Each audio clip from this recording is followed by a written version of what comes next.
வளர்ந்த நாடுகளை போல் இந்தியா கிடையாது.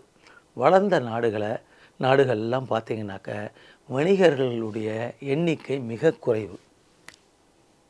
மக்கள் தொகையில் வணிகர்களுடைய எண்ணிக்கை மிக குறைவு. அடுத்தது வளர்ந்த நாடு அப்படின்னு எந்த நாட்டை சொல்கிறோன்னா, எந்த நாட்டில் மக்கள் தொகை கம்மியாக இருந்து அவனுடைய வருமானம் மிக அதிகமாக இருக்கிறதோ அந்த ஊரில் அந்த மக்களுக்கு வேலையே கிடைக்காம போனால் கூட அந்த அரசாங்கத்தால் அந்த இயற்கை வளத்தை வைத்து கொண்டு அந்த குடும்பங்களை நல்ல சாப்பாடு கொடுக்க முடியும், நல்ல வீடு கொடுக்க முடியும், நல்ல காரை கவர்மெண்ட்டே வாங்கி கொடுக்க முடியும், வேலை இல்லைன்னா கூட அவங்களுக்கு படியளக்க முடியும். ஆனால் வளரும் நாடு, வளராத நாடு, வறுமையில் இருக்கும் நாடு, இங்கே எங்கேயுமே இதெல்லாம் செய்ய இயலாது. ஆகையால் வளர்ந்த நாட்டிற்கும் நமக்கு இருக்கிற பெரிய வித்தியாசம் 146 கோடி மக்கள் தொகை இருக்கும் இந்த சிறிய இந்தியா. நான் சொல்கிறது பரப்பளவில் சிறிய இந்தியா, மக்கள் தொகையில் மிக பெரிய நாடு. பல நாடுகள் சேர்ந்தால் தான் இந்தியா. அந்த மாதிரியான பெருசு. இது நமக்கு பெரிய சக்தியும் கொடுக்க தான் செய்யுது. அந்த உள்நாட்டு உற்பத்தியை நாம் வாங்கி பயணித்தாலே நம் நாட்டுடைய பொருளாதாரம் வளர்ந்துவிடும். நம்மளுடைய பிரதமர் மோடி அவர்கள் என்ன சொல்கிறாரு? வோக்கல் ஃபார் லோக்கல் அப்படிங்கிற ஒரு திட்டத்தை தொடர்ந்து வலியுறுத்திக்கிட்டு இருக்கார். Vocal for local, buy local அப்படின்னு சொல்கிறாருன்னா என்ன அர்த்தம்? உள்நாட்டு பொருளாதாரத்தை நாம் உயர்த்த வேண்டும் அப்படிங்கிறது தான் அதோடைய அர்த்தம். தேவையானவற்றிற்கு நம் நாட்டில் இல்லாத பொருள்களை நீங்கள் வெளிநாட்டு பொருள்களை வாங்கிக்கோங்க. வெளிநாடே இருக்கக்கூடாது, வெளிநாட்டில் வாங்கக்கூடாது, சுதேசியாக இரு அப்படிங்கிற காலகட்டத்தில் நம்ம இல்லை. முழுமையாக சுதேசியாக இருக்கணும் இந்த நாடுங்கிற காலகட்டத்தில் நம்ம இல்லை. இந்த உலகமே ஒருவரை நம்பி ஒருவர் வாழ்ந்து தான் ஆகணும். அதனால் இந்தியா நம்பி வேறு நாடுகள் பல வாழ்ந்து தான் ஆகணும், வேறு நாடுகளை நம்பி இந்தியாவும் வாழ்ந்து தான் ஆகணும். இதனால் இந்த நாட்டு பொருளை நாம் புறக்கணிப்போம், அந்த நாட்டு பொருளை புறக்கணிப்போம் அப்படிங்கிறதெல்லாம் குறுகிய காலத்திற்கு தேவைப்பட்டால் ஓரளவு தான் செய்யணும். ஆகையால் நம்மக்கிட்ட டெக்னாலஜி, எல்லா டெக்னாலஜியும் நம்மக்கிட்ட இருக்காது. இன்றைக்கி உலகத்தில் சாஃப்ட்வேர் டெக்னாலஜி நம்மக்கிட்ட இருக்குது, அமெரிக்கா கிட்ட கம்மியாக தான் இருக்குது. அதனால தான் இந்தியாவிலேருந்து டெக்னாலஜியை அவங்க அதிகமாக பயன்படுத்துகிறாங்க. அப்படின்னா அவங்க டெக்னாலஜிக்கு இந்தியா டிபெண்டன்ட். இது மாதிரி தான் எல்லா நாடுகளும் ஏதோ ஒரு நாடை சார்ந்து தான் இருந்தாகணும், வழியே கிடையாது. ஆகையால் வோக்கல் ஃபார் லோக்கல், நம் உள்நாட்டு வணிகர்களிடம் வாங்குங்கள் அப்படின்னு சொல்கிறாங்க. நீங்கள் உங்ககிட்ட என்னுடைய அன்பான வேண்டுகோள், இந்த நாடு வளர்ச்சி பாதையில் போக வேண்டுமென்றால் இந்திய சிறு குறு வணிகர்கள் தொடர்ந்து இயங்க வேண்டும், தொடர்ந்து இயங்க வேண்டும். அப்போ தான் இந்த நாடு தொடர்ந்து வளரும்.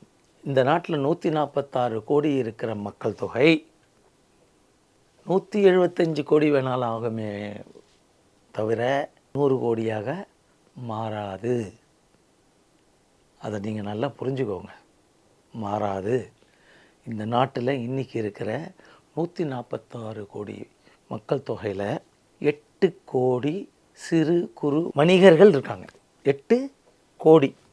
இந்த 8 கோடி சிறு குறு வணிகர்களுக்கும் அவங்களை நம்பி வீட்டில் ஒரு மனைவி, ஒரு தாய் தந்தை, ஒரு குழந்தை, நான் ரொம்ப கம்மியாக சொல்கிறேன், குறைஞ்சபட்சம் இது இல்லாத ஒரு உறவாக சொல்ல முடியாது, ஒரு 3 பேர் தான் இருக்காங்கன்னு வச்சா கூட 8 பேரை நம்பி இன்னொரு 3 பேர்னால் 24 கோடி ஆச்சு.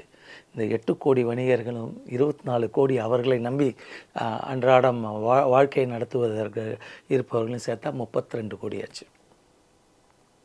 ஒவ்வொரு சிறு குறு வணிகர்களும் தன்னுடைய கடையை திறந்த அப்புறம் தானே கடைக்கு வரவங்களுக்கு பொருளை எடுத்து கொடுக்க முடியாது, கடையை துடைக்க முடியாது, இல்லை ஆர்டர் வந்ததுன்னா கொண்டு போய் டோர் டெலிவரியை அந்த ஓனரே கொடுக்க முடியாது, கடையில் உட்காந்துக்கிட்டு அவரே கம்ப்யூட்டர் பில்லை போட முடியாது, இல்லை பொருளை விளக்கி சொல்கிறதுக்கு அவர் ஒண்டியே செய்ய முடியும். இந்த மாதிரி பல வேலைகள் இருக்குது ஒரு கடையில். ஆகையால் ஒரு சிறு குறு கடைக்காரன் இந்த அரசாங்கத்திற்கு அனைவருக்கும் வேலை வாய்ப்பு கொடுக்கக்கூடிய சக்தி இல்லாத காரணத்தினால் கடந்த 75 வருடங்களில் சுய வேலைவாய்ப்பை உருவாக்கி கொண்டு 8 கோடி வணிகர்களும் நாட்டுக்கு பாரமாக இல்லாமல் ஒரு சுய வேலைவாய்ப்பை உருவாக்கி கொண்டு அதிலிருந்து இந்த வணிகனை விட குறைந்த வருமானம் உள்ள தன்னை சுற்றி உள்ள சமுதாயத்தில் உள்ள குறைந்த படிப்பு உள்ளவர்கள் அல்லது கஷ்டத்தில் உள்ளவர்கள், படிக்க இயலாமல் உள்ளவர்கள், இல்லை குடும்பத்தில் 3-4 பேர் இருக்கிறவங்க, பற்றாக்குறை இருக்கிறவங்க, இவங்களுக்கெல்லாம் வேலை வழங்குகிறோம். அது நீங்கள் புரிஞ்சுக்கணும். எங்கள் மூலமாக என்ன நடக்குது? உங்கள் வீட்டில் ஏதாவது ஒரு பொண்ணு 10வது படித்து முடிச்சிடுச்சு, 12வது படித்து முடிச்சிடுச்சு அப்படின்னா இன்றைக்கி ஸ்கூல்லேயே ஒரு கம்ப்யூட்டர் கொஞ்சம் சொல்லி தந்துடுறாங்க. அதனால் அந்த குழந்தை உங்கள் வீட்டுக்கிட்ட இருக்கிற ஒரு சூப்பர் மார்க்கெட்டோ இல்லை ஒரு பெரிய மளிகை கடையோ இல்லை ஒரு கடையோ அந்த கடைக்காரர்கிட்ட டெய்லி பில் போடுற வேலையை செய்யுது. அந்த குழந்தைக்கு அந்த வேலையை கொடுக்கக்கூடிய தகுதியை இந்த வணிகனுக்கு இருக்கிறதுனால தான் அந்த நிலை உருவாது. இப்போ இந்த குழந்தை ஒரு 8,000 ரூபாயோ இல்லை 10,000 ரூபாயோ அது திறமைக்கு ஏற்ற போகிறோம் இல்லை அதோடைய அனுபவத்துக்கு ஏற்ற போகிற சம்பாதிச்சு வேலை முடிஞ்சு 2 தெரு நடந்த வீடு வந்துடும். ஏன்னா இன்றைக்கி அந்தளவு மக்கள் தொகை அடர்த்தியாக வந்துச்சு. கடைகள் அடர்த்தியாக நம்ம நாட்டில் தான் இருக்குது, வெளிநாடுகளில் இல்லை இந்த மாதிரி வாய்ப்பு. அதுபோல் ஆட்டோ ஓட்டுறதுக்கு டிரைவர் நாங்கள் வேலை தரோம், வேன் ஓட்டுறதுக்கு டிரைவர் தரோம், ஸ்டோர் கீப்பர், குடோன் கீப்பர் தரோம், மார்க்கெட்டில் கடன் கொடுத்து வாங்குறத செய்யறதுக்கு சேல்ஸ்மேன் நியமிக்கிறோம், கேஷ் கலெக்ஷன் பாயை நியமிக்கிறோம். இந்த மாதிரி 8 கோடி வணிகனும் குறைந்தபட்சம் ஒரு 5 நபர்களை, நான் சொல்கிறதெல்லாம் இந்தியா முழுக்க, ஒரு வணிகன் 5 நபர்களுக்காவது இந்த சமுதாயத்தில் வேலை கொடுக்குறோம். அப்போ நான் என்ன செய்கிறேன்னா, குறைந்தபட்சம் இந்த 5 பேராவது முழுமையாக அரசாங்கத்திற்கு பாரமாக இல்லாமல் நானும் உருப்பிட்டு அவங்களும் உருப்படுறதுக்கு வாய்ப்பை வழங்கியிருக்கோம். புரியுதா உங்களுக்கு? எவ்வளோ பெரிய மகத்தான சுயநலம் கருதிய பொதுநல சேவையை செஞ்சுக்கிட்டு இருக்கோன்னு. இப்போது சமீப காலகட்டத்தில் டெக்னாலஜி முக்கியம்தான், முன்னேற்றம் முக்கியம்தான். ஆனால் ஒரு டெக்னாலஜியும் முன்னேற்றமும் நம்மளுடைய முன்னேற்ற வாழ்வாதாரத்தை இன்று ருசியாக இருக்குது அப்படின்னு சொல்லி சாப்பிட்டுட்டு நைட்டு முழுக்க வாந்தி பேந்தி எடுத்துக்கிட்டு இருந்தோம்னாக்கா எப்படி உடல் நல்ல கேடு வருமோ அதுபோல்.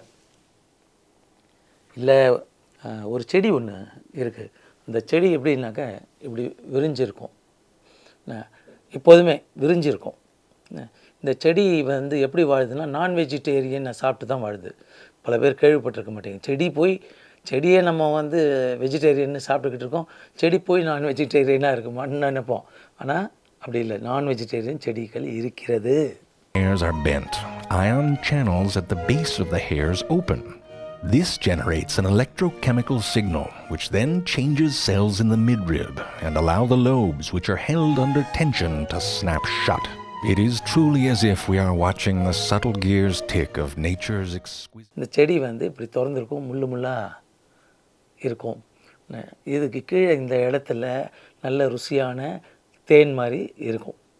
பூலேருந்து வண்டு தேன் எடுக்கிறதெல்லாம் அங்கே எந்த ஆபத்தும் அதுக்கு இல்லை. ஆனால் இந்த செடிக்கு எப்படின்னா நான் வெஜிடேரியன் சாப்பிட்றது தான் அதோடைய உணவு. ஆகையால் இப்படி திறந்துருக்கும், உள்ளுக்குள்ளே எறும்போ இல்லை ஒரு பறவையோ இல்லை ஏதாவது ஒரு பூச்சியோ உள்ளே அதை தொட்ட உடனே இந்த முள் வாய் இருக்கு பாருங்க, அப்படி மூடிடும், இப்படி மூடிடும். அதுக்கப்புறம் வெளியே வர முடியாது அந்த பூச்சியால். ஸோ கொஞ்ச நேரம் மூடினது திறக்கவே திறக்காது. அந்த பூச்சியோ அந்த சின்ன ஜந்துவையோ அது முழுமையாக சாப்பிட்டு முடித்த அப்புறம் திறந்தால் அது இது சக்கையாக வெளியில் போய் விழும். அதுபோல தான் இன்றைக்கி இந்த புது டெக்னாலஜி நாங்கள் இ-காமர்ஸ் மூலமாக உங்களுக்கு உடனடியாக சப்ளை கொடுக்குறோம். இ-காமர்ஸில் மூலமாக மிக குறைந்த விலையில் உங்களுக்கு சேவை செய்கிறோம். நாங்கள் வந்து அந்நிய நாட்டிலிருந்து பெரிய முதலீடு கொண்டு வந்திருக்கோம். உங்கள் தெருமுனை கடைக்கிட்ட மிஞ்சி போனால் 50,000 தான் முதலீடு இருக்கும். ஆனால் நாங்கள் 50,000 கோடி முதலீடு போட்டு 24 மணி நேரமும் செயல்பட்டு இந்த நாட்டின் வளர்ச்சியை உருவாக்குறோம் போய் சொல்கிறோம். இதெல்லாம் நம்மளுடைய நாட்டை எதிர்காலத்தில் இப்போ நான் சொன்ன உதாரணம் போல் மாட்டிக்குள்ள சிக்க வைக்க செய்கிறது வேலை தான். அவங்க இந்தியாவுக்குள்ளே பூந்து இந்த இ-காமர்ஸ் நிறுவனமும் காமர்ஸ் நிறுவனமும் ஏற்கனவே இந்த 8 கோடி வணிகர்கள் உருவாக்கி வச்சிருக்கிற வணிகத்தை உயர்த்துறதுக்கு முயற்சி பண்ணுறாங்களா அப்படின்னா இல்லை. அவன் வந்து எந்த வியாபாரமும் எந்த புது டெக்னாலஜியும் கொண்டு வந்து அவன் முன்னேற்றமே பண்ணலை. அவன் என்ன செஞ்சிட்ருக்கான்னா, நான் உருவாக்கிய 75 வருடத்தில் எனது சிறு குறு வணிகர்கள் உடல் உழைப்பை போட்டு இந்த நாட்டிற்கு முதுகெலும்பாக இருந்து உருவாக்கிய 10 ட்ரில்லியன் இந்திய மதிப்புள்ள மிகப்பெரிய வணிகத்தை அவன் அபகரிக்க முயற்சி பண்ணுறான். எப்படி அபகரிக்கிறான் அப்படின்னா, ஒரு சீப் அணுகுமுறையை பயன்படுத்துகிறான். மிக கேவலமான, இது அரசாங்கம் அனுமதிக்கக்கூடாத ஒரு வழிமுறையை வந்து, நான் அரசாங்கம்னு சொல்லிச்சே மத்திய மாநில அரசாங்கங்கள் சேர்த்து தான் சொல்கிறேன், தனி எந்த அரசாங்கத்தையும் நான் சொல்லலை. இதெல்லாம் அனுமதிச்சிருக்கவே கூடாது. அனுமதிக்கக்கூடிய நிலையில் இன்னும் இந்தியா வளரவில்லை. இதெல்லாம் வளர்ந்த நாட்டில் தேவை, வளரும் நாட்டில் தேவையில்லை. இப்போ அவன் என்ன பண்ணுறான், எந்த பொருளெல்லாம் உங்களுக்கு விளம்பரம் மூலமாக ஏற்கனவே நல்லா தெரியுமோ, பாப்புலர் பொருள், எந்த சோப்பு உங்களுக்கு தெரியும், எந்த டிட்டர்ஜென்ட் உங்களுக்கு தெரியும், எந்த பால் உங்களுக்கு தெரியும், எந்த அரிசி உங்களுக்கு தெரியும், எந்த எண்ணெய் உங்களுக்கு ரொம்ப அபிமானமாக வாங்குவீங்க, எந்த டூத்பேஸ்ட் நீங்கள் வாங்குவீங்க, இந்த மாதிரியான பொருட்களை எல்லாம் அந்நிய முதலீடுன்னு சொல்லி உள்ளே கொண்டு வந்து, ஏன்னால் அவன் அந்நிய முதலீடை போட்டுட்டு இங்கே வந்து மளிகை கடை வச்சானா நீங்கள் போய் வாங்க மாட்டீங்க. நீங்கள் உங்களுடைய உணர்வு என்றைக்கும் நம்மளுடைய அண்ணாச்சி கடைக்கு தான் போவீங்க, நம்ம செட்டியார் கடைக்கு தான் போவீங்க, நம்ம ஐயர் கடைக்கு தான் போவீங்க, நம்ம பாய் கடைக்கு தான் போவீங்க. இப்படி தான் வந்து வணிகம் செஞ்சு வாங்கி பழக்கம் நமக்கு. அதனால் ஒரு ஃபாரினர் வந்து உட்காந்து நம்ம லாங்குவேஜ் பேச தெரியாமல் மளிகை கடை போட்டோன்னா அங்கே போய் வாங்க மாட்டீங்க. அப்போது அவன் என்ன நினைக்கிறான்னா, இந்தியனை வச்சே கெடு, அவன் கையாலேயே அவன் கண்ணை குத்து அப்படின்னு சொல்லி இந்தியாவில் படித்த சில பேரை, நல்ல புத்திசாலிங்க, அதில் ஒன்றும் டவுட் இல்லை, நல்ல படிப்பு படிச்சிருக்கான். ஆனால் அவன் என்ன பண்ணுறான், அவன் இந்த நிறுவனங்கள் வந்து பணம் கொடுக்குறான், டெக்னாலஜியை இவன் உருவாக்கி வச்சுருக்கான். அந்த டெக்னாலஜி என்னென்னா ஒன்றும் கிடையாது. இந்த ஆப்பு மூலமாக நீங்கள் கூகுள் மேப்லாம் யூஸ் பண்ணுற மாதிரி அவன் ஒரு ஆப்பு தயார் பண்ணி வச்சுருக்கான். ப்ளே ஸ்டோரில் போனால் நீங்கள் டவுன்லோட் பண்ணலாம். இந்த Swiggy app, Zomato app, Blinkit, big basket, Amazon, DMart, இப்படி பல ஆப் இருக்குது. இந்த ஆப்பெல்லாம் வெளிநாட்டு பணங்கள் அளவுக்கு அதிகமாக இருக்கிறதுனால தான் டிவியில் விளம்பரம் கொடுக்குறோம். 10 நிமிடத்தில் உங்கள் வீடு நோக்கி எந்த ரூபாய் வாங்கினாலும் நாங்கள் கொடுத்துருவோம் அப்படின்னு வந்து, எப்படி நான் காமிச்சேன் பாருங்கள், அந்த நான் வெஜிடேரியன் செடி இழுத்து சாப்பிட்றதுக்கு இழுக்குது பாருங்கள், அது மாதிரி உங்களை கூப்பிட்றோம். 100 ரூபா பொருளை எங்ககிட்ட 50 ரூபா தான்னு சொல்லி நஷ்டப்பட்டு இன்றைக்கி உங்களை மெம்பர்ஷிப் ஆகுங்க அப்படின்னு முதல்ல இழுக்கிறான். அவனோட ஆப்பை டவுன்லோட் பண்ணினா ஒரு 50 ரூபா உங்களுக்கு டிஸ்கவுண்ட் கிடைக்கும் அப்படின்னா, உங்களுக்கு என்ன இருக்குது, வெறும் ஆப்பை டவுன்லோட் பண்ணாலே 50 ரூபா தரான்னா, நம்ம 100 ரூபா பொருளை இப்போ வாங்கினோன்னா 50 ரூபா கழிஞ்சு இல்லை வருது. அப்படி இருந்தால் ஒரு சராசரி வாடிக்கையாளர்களுக்கு, குடும்ப பெண்மணிக்கு தோணும்,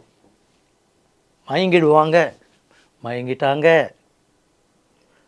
அதனால் அந்த ஆப்பெல்லாம் டவுன்லோட் பண்ணி அவங்ககிட்ட முதல்ல கொஞ்சமாக வாங்க ஆரம்பிச்சு, அவன் உங்களை நாளாக டிஸ்கவுண்ட் கொடுத்து 1000 ரூபாய்க்கு வாங்கினா 200 ரூபாய் டிஸ்கவுண்ட் கிடைக்குது, நம்ம அண்ணாச்சி கடையில் போய் வாங்கினா அப்படி ஒன்றும் டிஸ்கவுண்ட் கிடைக்கலையே அப்படின்வாங்க. அண்ணாச்சி எப்படி இவங்களுக்கு டிஸ்கவுண்ட் கொடுப்பாரு? அண்ணாச்சிக்கு 100 ரூபா பொருள் 90 ரூபாய்க்கு தான் விநியோகஸ்தர்கள் மூலமாக கிடைக்குது. ஏரியா விநியோகஸ்தர்களுக்கு தயாரிப்பு நிறுவனம் மூலமாக 85 ரூபாய்க்கு கிடைக்கிற பொருளை தான் அண்ணாச்சி கடைக்கு 90 ரூபாய்க்கு விற்கிறார். அண்ணாச்சி என்ன நினச்சாலும் 90 ரூபா பொருளை 100 ரூபான்னு குறிப்பு விலை போட்டிருந்தா அதை தாண்டி விற்க முடியாது, விற்க மாட்டார். அதுக்கு மேலே விற்றால் குற்றம். ஆனால் விற்பனை விலை 100 ரூபான்னு போட்டிருக்கு பாருங்கள், அந்த பொருளை 10 ரூபாய்க்கு விற்றால் இந்த நாட்டில் குற்றம் இல்லை என்ற சட்டம் இருக்கிறது. இந்த சட்டம்தான் மாற்றப்பட வேண்டும். இந்த சட்டத்தை மாற்றாத காரணத்தினால் சட்டத்தில் உள்ள ஓட்டைகளை புரிந்து கொண்ட பலமான அந்நிய முதலீட்டுக்காரர்களும் இந்தியாவில் உள்ள சில புல்லுருவிகளும் கைக்கூலிகளும் ஒரு நிறுவனத்தை உருவாக்கி ஏற்கனவே சிறு குறு வணிகர்கள் வளர்த்த மிகப்பெரிய மளிகை வணிகத்தை அபகரிக்கிறார்கள். நாங்கள் செஞ்ச இந்த வியாபாரத்தை தான் அவன் பிடுங்குறானே ஒழிய, நாங்கள் 10 லட்சம் கோடி உருவாக்கிய வியாபாரத்தை இந்த கடந்த 3 வருடத்தில் அவன் 13 கோடியாக மாற்றலை.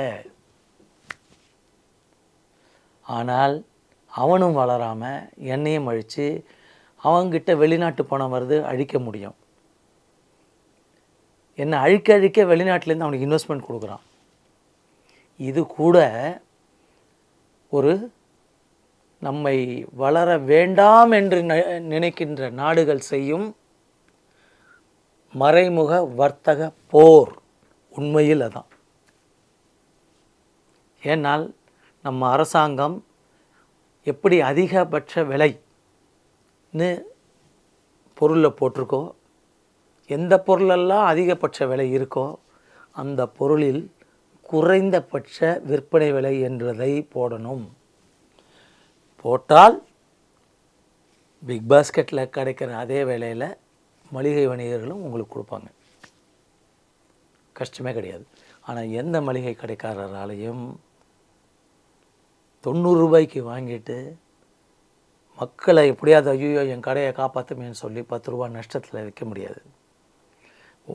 உங்கள் குடும்பத்துக்கு எப்படி ஒரு வாடகை நீங்கள் கொடுக்கணுமோ, உங்கள் குடும்பத்துக்கு எப்படி சாமான் வாங்கணுமோ, ரெண்ட்டு கட்டணுமோ, அதுபோல் தான் ஒரு மளிகை கடைக்காரருக்கு அவருடைய குடும்பத்தை நடத்துறதுக்கு இதெல்லாம் தேவை இருக்குது.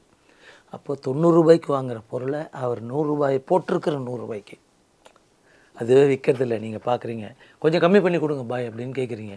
அப்போ நம்ம கஸ்டமரு வருத்தப்படுவாங்களேன்னு கம்மி பண்ணுறாரு. அதுக்கப்புறம் ஒரு வாட்டி கம்மி பண்ணி கொடுத்தா ரெகுலராக கம்மி பண்ணி கேட்குறாங்க. அடுத்த கடைக்காரர் அதை விட கம்மி பண்ணுறாரு. இவர் வேறு வழியே இல்லாமல் அந்த கடையில் இன்னும் கம்மியாக இருக்கே பாய் அப்படின்றீங்க. அதனால் இவர் இன்னும் கம்மி பண்ணுறாரு.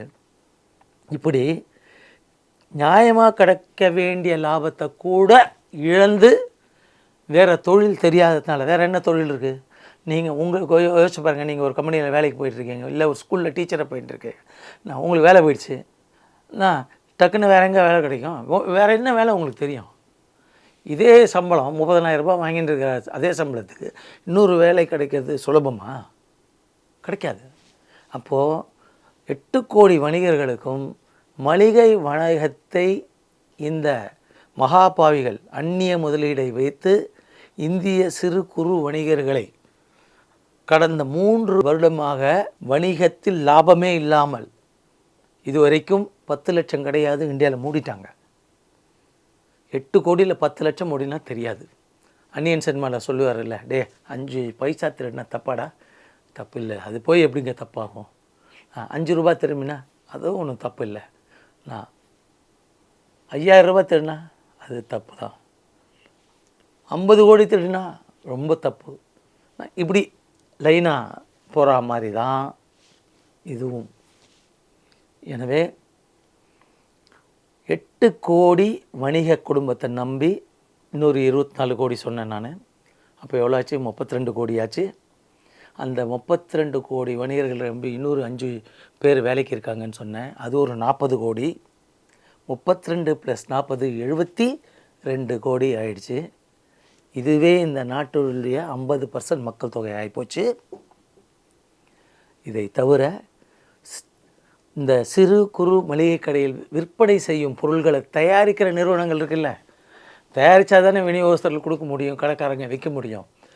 30,000 தயாரிப்பு நிறுவனங்கள் இந்தியாவில் இருக்குது. இந்த 30,000 தயாரிப்பு நிறுவனங்களில் அந்த பொருளை சந்தைப்படுத்த விளம்பரம் மட்டும் பத்தாது. அந்த கம்பெனிக்கு ஒரு தேசிய நிர்வாகி தேவை, அப்புறம் மண்டல நிர்வாகி தேவை. மண்டலம்னு நான் சொன்னால் தென் மண்டலம், மத்திய மண்டலம், தெற்கு மண்டலம், வட மண்டலம்னு சொல்கிற மாதிரி மண்டல அதிகாரி தேவை. அதுக்கப்புறம் மாநில அதிகாரி தேவை. அதுக்கப்புறம் மாவட்ட அதிகாரி தேவை.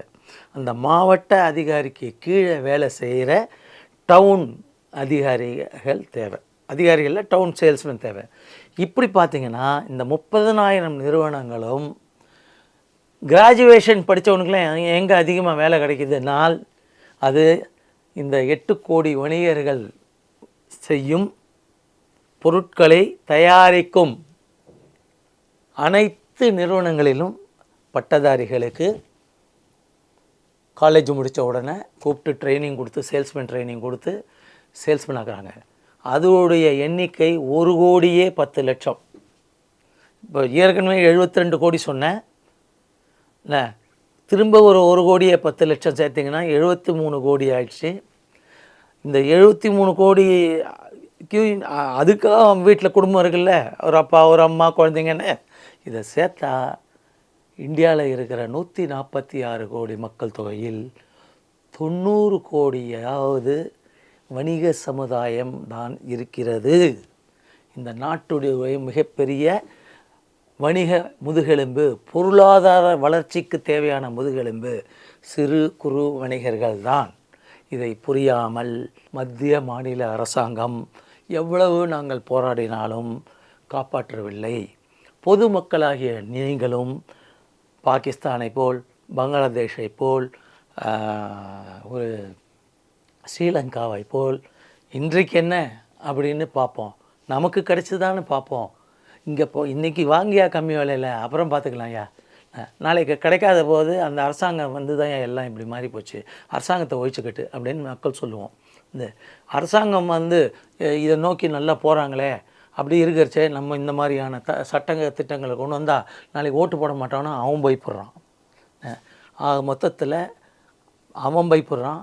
நீங்கள் வந்து இந்த நான் காமிச்ச ஆபத்தை நோக்கி நீங்கள் பயணிச்சுக்கிட்டே போகிறீங்க. இந்த சிறு குறு வணிக சமுதாயத்தில் யார் இருக்காங்கன்னா உங்களுடைய அண்ணன், உங்களுடைய அண்ணன் தம்பி, உங்கள் அப்பா, உங்கள் சித்தி யாரும் தான் இருக்காங்க.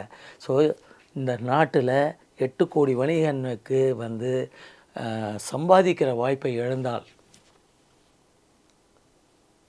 வேலைக்கு வச்சுருக்கான் பாருங்கள் ஒரு 40 கோடி, அவங்களுக்கு அவனு வேலை கொடுக்க முடியுமா? அவனுக்கு வேலை போயிடும். இந்த கடைகள் அதிகமாக இல்லைன்னா கம்பெனிக்காரனுக்கு சேல்ஸ்மேன் தேவை இருக்கா? அவனுங்களுக்கு வேலை போகும். இதெல்லாம் தான் இந்த வர்த்தக போர், அந்நிய முதலீடை வச்சு வெளிநாட்டு நிறுவனங்களும் வெளிநாடுகளும் ஒரு மறைமுக போரை இந்தியாவை நோக்கி நடத்திக்கிட்டு இருக்காங்க. ஏனால் எங்களை அழித்து விட்டால் உங்களுக்கு தெருமுனை கடை இருக்காது. தெருமுனையில் வச்சுருக்கிற பொட்டி கடைக்காரர் நீங்கள் தலையை எழுந்துக்கிட்டு போய் ஒரு டூத் பேஸ்ட் கொடுன்னா கொடுத்துருவார். இல்லை அவருக்கு வாட்ஸ்அப்பில் அனுப்பிச்சு எப்போ அர்ஜென்ட்டாக இருக்குது, நான் வீட்டு வாசலில் நிற்கிறேன், பேஸ்ட்டை கொண்டு வந்து கொடுத்துட்டு கடைக்கு ஓடி போய் பண்ணால் செய்வார். ஆனால் நஷ்டத்தில் வந்து அவர் எப்படி நடத்துவார்? வேறு வழியே இல்லாமல் கடையை மூடுவார். கொஞ்ச நாள் தான் அவரால் நடத்த முடியும். அப்புறம் பார்த்தா அவருக்கு நடத்த முடியாது. ஏனால் அவர் யார்கிட்ட வாங்குகிறாரோ அவருக்கு இவரால் பணம் கொடுத்து வாங்க முடியாது. காரணம் என்னென்னா, அவர்கிட்ட நீங்கள் வாங்கலை, நீங்கள்லாம் வந்து அமேசான், ஜொமேட்டோ, ஸ்விக்கி அப்படின்னு சொல்லி அவங்ககிட்ட வாங்கிட்டு இருக்கிறதுனால இவருக்கு வியாபாரம் போச்சு. இவங்க என்ன பண்ணுறாங்க, என்ன இன்னும் கடுமையாக அழிக்கணும் அப்படின்னு சொல்லி டூத்பேஸ்ட் 100 கிராம் டூத்பேஸ்ட்க்கு இன்னொரு 100 கிராம் இலவசம்னு கொடுக்குறான். அப்போது உங்களுக்கு தேவை 100 கிராம் தான், ஆனால் அதே வேலைக்கு அவன் இன்னொரு 100 கிராம்னு உங்களுக்கு கொடுக்குறான். மிகப்பெரிய சலுகை, 100% சலுகை. எப்படி விடுவீங்க? வாங்கிடுவீங்க. ஆனால் அந்த மாதிரி வாங்கின நீங்கள் 200 கிராம் டூத்பேஸ்ட் வந்துருக்குது அப்படின்னு சொல்லி காலையில் ஒரு வாட்டி, மத்தியானம் ஒரு வாட்டி, நைட்டு ஒரு வாட்டி எப்போ தேய்ப்பீங்க? ஒரு வாட்டி தான் தேய்ப்பீங்க. அப்போது ஒரு மாதத்திற்கு தேவையான டூத்பேஸ்ட் வாங்குவதற்கு பதிலாக 2 மாத டூத்பேஸ்ட்டை இலவசமாக முதல்ல உங்ககிட்ட திணிக்கிறான். முதல்ல உங்கள் வீட்டில் திணிச்சிட்டான். நீங்கள் கடைக்கு போய் திருமண கடையில் வாங்க மாட்டீங்க. அடுத்த முறை உங்கள் மளிகை கடை பஸாரில் இருக்கிற மளிகை கடையில் போட வேண்டிய ஆர்டரில் கட் பண்ணிவிடுவீங்க. இது மாதிரி நான் சொல்கிறதெல்லாம் உதாரணத்துக்கு ஒரு பொருள் தான். இது மாதிரி பல வேண்டாத பொருட்களை வாங்க வைப்பான், அதிகமாக வாங்க வைப்பான். இதெல்லாம் பிரபலமான பொருள்களில் மட்டும்தான் அவன் டிஸ்கவுண்ட் தரான். என்ன டிஸ்கவுண்ட்டு? கை காசு அழித்து எங்களை இயக்கத்தை முடக்கி நாங்கள் வெளியேறிட்டோன்னா அதுக்கப்புறம் என்ன கதைன்னு வச்சுக்கோங்க. வால்மார்ட் சொல்கிறாங்கல்ல, வால்மார்ட் சூப்பர் மார்க்கெட். வெளிநாட்டில் இருக்கிறவங்க காஸ்கோ. வெளிநாட்டில் இருக்கிறவங்களுக்கு அன்றாடம் போய் ஒரு சின்ன கடையில் வாங்கணுன்னா முடியாது. வளர்ந்த நாடுகளில் வாரம் போய் காரை எடுத்துக்கிட்டு, அந்த காரில் கூட பின்னாடி நிறைய வச்சுக்கிறதுக்கு இடம் வேணும். அந்த காரை எடுத்துகிட்டு போயிட்டு வால்மார்ட்டில் அவங்க போய் பொருளெல்லாம் செலக்ட் பண்ணி, கூட்டம் இருக்கும், செலக்ட் பண்ணி க்யூவில் நின்று பில்லை போட்டு அதுக்கு கார்டு கொடுப்பான். அதில் வாங்கிட்டு வருவாங்க. ஏன்னால் வால்மார்ட்டுக்கு ஆதரவு கொடுத்த காரணத்தினால் அமெரிக்காவில் இயங்கிக் கொண்டிருந்த சிறு குறு வணிகர்கள் இழுத்து மூடிவிட்டார்கள். ஆளே இல்லை. இப்போ என்ன ஆயிடுச்சு? அங்கே கலாச்சாரமே வால்மார்ட்டில் போய் வாங்குறது ஆயிடுச்சு. அது தவிர வேறு விஷயமே தெரியாது. சின்ன குழந்தையாகி இருந்து வால்மார்ட்டுக்கு போன குழந்தை வால்மார்ட்டு தான் வேணும்னு போயின்னு இருக்கும். அங்கே தான் பழக்கம். எதை போனால் பிரம்மாண்டமாக இருக்குது, பெருசாக இருக்குது, இதை அங்கே போனால் இது ஃப்ரீ தரான், அதை ஃப்ரீ. இப்படி தான் உங்கள் செயல்பாடுகளால் உங்களை அறியாமல் உங்களுடைய சக சிறு குறு வணிகத்தை, பெட்டி கடைகளை, பஸாரில் உள்ள கடைகளை, நம் அண்ணாச்சி கடைகளை, நம்ம பாய் கடைகளை, நம் செட்டியார் கடையை, நம் ஐயர் கடையை நஷ்டத்தில் மூட நீங்கள் அறியாமல் உதவி செய்தால் ஆபத்து உங்களையே சாரும். உங்கள் குடும்பத்தில் ஒரு தம்பி, ஒரு பையன் வந்து மளிகை கடை வச்சு போண்டி ஆகிட்டார், எனக்கு இனிமேல் அங்கே வேலை இல்லை, யாரும் வரதில்லை, எல்லோரும் இ-காமர்ஸில் தான் வாங்குகிறாங்க அப்படின்னு சொல்லி உங்கள் குடும்பத்தில் அவருக்கு வேலை இல்லாமல் வந்து உட்கார்ந்தால் உங்களுக்கு அவர் தண்ட சோறு என்ற ஒரு கணக்கில் சேர்ந்து விடுவார் என்ற நிலை விரைவில் வரும். ரொம்ப அதிக நேரம் எடுத்து என்னால் இயன்ற வரை விளக்கங்களை கொடுத்துருக்கேன். ஆகையால் அன்பு பெற்றோர்களே, வாடிக்கையாளர்களே, எஃப்எம்சிஜி டிவியுடைய பார்வையாளர்களே, நீங்கள் அனைவரும் இந்த நாட்டுடைய முதுகெலும்பான 8 கோடி சிறு குறு வணிகர்கள் வாழ்வாதாரத்தை இழந்து விடாமல் தயவு செய்து உங்கள் வீட்டுக்கிட்ட இருக்கிற பொட்டி கடையில் என்ன வாங்கினீங்களோ அதை வாங்குங்க. உங்கள் பஸாரில் இருக்கிற பெரிய மளிகை கடைகளில் என்ன வாங்கியிருந்தீங்களோ அதை வாங்குங்க. விலை குறைவு என்று தற்காலிக பெனிஃபிட், சலுகை என்று நினைத்து நீங்களே மாட்டிக்கொள்ளாதீர்கள். உங்களுக்கு அப்புறம் அவன் சொல்கிறது தான் வேலை, அங்கே போய் தான் நீங்கள் வாங்கணும். இன்றைக்கி 1,00,000 தயாரிப்புகள் இருக்குது, பல சாய்ஸ் உங்ககிட்ட இருக்குது. இதை சோப்பு வாங்கலாமா, அந்த சோப்பு வாங்க, இல்லை மாதம் ஒரு சோப்பை வாங்கி ட்ரை பண்ணலாங்கிற சாய்ஸ் இருக்குது. அதனால் நாளைக்கு அவனுக்கு வந்து அவன் வச்சிருக்கிற ஒரு 4 வெரைட்டியை தான் நீங்கள் வாங்கி பயன்படுத்தணும். ஆகையால் வெளிநாடுகளில் வால்மார்ட்டெல்லாம் இதான் செஞ்சுக்கிட்டு இருக்கான், அழிச்சிட்டான். அங்கே இப்போ அது இயல்பு வாழ்க்கையோடு ஒன்றி போய்விட்டது. இந்தியாவில் அதை முயற்சி செய்ய தான் சிறு குறு வணிகர்களை விரட்டி அடிக்கிறார்கள். சிறு குறு வணிகர்களெல்லாம் பெருசாக படிக்காத காரணத்தால் அவங்களுக்கும் இதெல்லாம் புரியலை. கடையில் முன்ன மாதிரி மக்கள் வரமாட்டேன்றாங்கன்னு தெரியுது, எவ்வளோ நபர்கள் வரலன்னு குறித்து அவங்களால சொல்ல முடியல. வணிகம் வந்து கம்மியாயிடுச்சின்னு தெரியுது, ஆனால் எவ்வளோ வணிகம் போயிடுச்சின்னு சொல்ல முடியல. இந்த கார்ப்பரேட் நிறுவனங்கள் நடத்தும் இ-காமர்ஸ், குயிக் காமர்ஸ் எல்லாம் எப்படின்னா செயற்கை நுண்ணறிவு, இப்போ சொல்கிறாங்க இல்லையா, ஆர்டிஃபிஷியல் இன்டெலிஜென்ஸ், ரோபோ அப்படின்லாம் சொல்கிறாங்க இல்லையா, அதெல்லாம் பயன்படுத்தி உங்களுடைய மாதாந்திர மளிகை எப்படி நீங்கள் வாங்குறீங்க அப்படிங்கிறத அது திறனாய்வு செய்யும். திறனாய்வு செஞ்சு உங்களுடைய பழக்க வழக்கங்கள், எத்தனை நாளைக்கு ஒரு வாட்டி வாங்குறீங்க, என்ன பொருளை வாங்குறீங்க, 50 கிராம் வாங்குறீங்களா, 200 கிராம் வாங்குறீங்களா, 100 கிராம் வாங்குறீங்களா அப்படின்னு முடிவு பண்ணி அவனுக்கு டேட்டா கொடுக்கும். இந்த குடும்பத்தை சேர்ந்தவர் இப்போ நம்மக்கிட்ட 5000க்கு தான் வாங்கின்னு இருக்காரு. ஆனால் அவருடைய வருமானத்துப்படி பார்த்தா நம்மக்கிட்ட 20,000 ரூபாய்க்கு வாங்கக்கூடிய தகுதி அவருக்கு இருக்குது. ஸோ 15,000 ரூபாய் மாத வணிகம் சிறு குறு வியாபாரிகள் அனுபவிக்கிறாங்க. ஆகையால் சலுகையை அதிகமாக கொடுத்து இந்த குடும்பத்தை ஒண்டி உன் கைவசம் இழு அப்படின்னு சொல்லி அவன் ஆர்டிஃபிஷியல் இன்டெலிஜென்ஸ் மூலமாக அவனுடைய உயர்தர கம்ப்யூட்டர் மூலமாக செய்கிறான். இதை தவிர என்ன செய்கிறான், நான் நஷ்டத்தில் இப்போ இயங்கி ஒரு கடைக்காரர் ஒரு கடையை எத்தனை மணிக்குங்க திறப்பார்? 6 மணிக்கு திறப்பார், ராத்திரி 10 மணிக்கு மூடுவார். தூங்க வேண்டாமா, அவர் சாப்பிட வேண்டாமா, அவர் குடும்பத்தை பார்க்க வேண்டாமா? இவ்வளோ தான் முடியும் அவரால். ஆனால் இந்த கார்ப்பரேட் குவிக் காமர்ஸ், செப்டோ இவெல்லாம் என்ன பண்ணுறான்னா 24 மணி நேரமும் ஒவ்வொரு ஏரியாலையும் ஷோரூம் மாதிரி தெரியாத ஒரு 10,000 சதுரடி, 20,000 சதுரடி, 1,00,000 சதுரடின்னு கட்டி அங்கே பொருளை வச்சு கேமரா மூலமாகவும் கம்ப்யூட்டர் மூலமாகவும் ஒரு 100 வேலைக்காரர்களை, எங்கிட்ட வேலைக்கு இருந்தவனெல்லாம் அவன் எடுத்துக்கிட்டான். வேலைக்காரர்களையும் அவங்களுக்குலாம் தற்காலிகம்தான் வேலை. ஏன்னா இவன் ஃபெயிலியர் ஆனால் இழுத்து மூடின்னு போயிடுவாங்க. அப்போ இவங்க திரும்ப வந்து தான் ஆகணும்.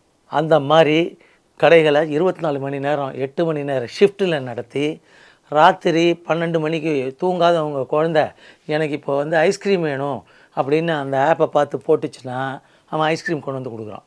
அந்த குழந்தைக்கு ஆஹா கேட்டால் 10 நிமிஷத்தில் அடுத்த நிமிஷத்தில் வருது அப்படின்னா. ஆனால் உங்கள் தெருமுனை கடைக்காரரால் மட்டுமே நீங்கள் கேட்டால் 2 நிமிடத்தில் உங்களுக்கு சப்ளை கொடுக்கக்கூடிய சக்தி இருக்கிறது. இது ஒரு இந்தியா முழுக்க பரவி இருக்கும். நாங்கள் விளம்பரப்படுத்தி வாழ்வதில்லை, வாழ முடியாது. ஏன்னால் தனித்தனி நபராக 8 கோடி இருக்கிறோம்.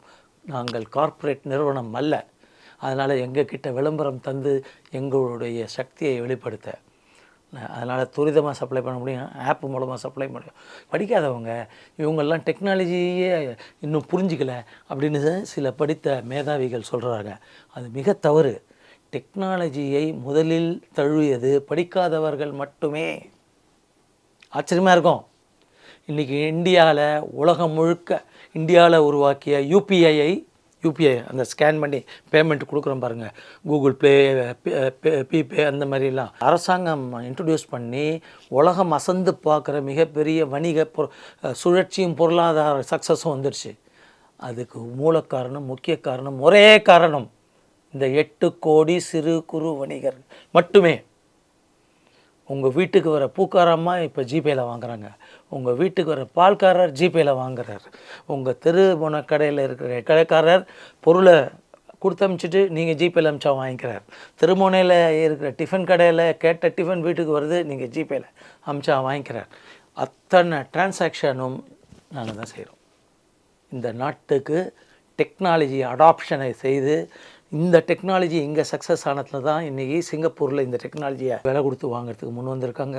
ஃப்ரான்ஸ் நாட்டில் விலை கொடுத்து வாங்க முன்னுக்கு வந்துருக்காங்க. துபாய் நாடுகளில் இதை முன்னுக்கு வந்திருக்காங்க.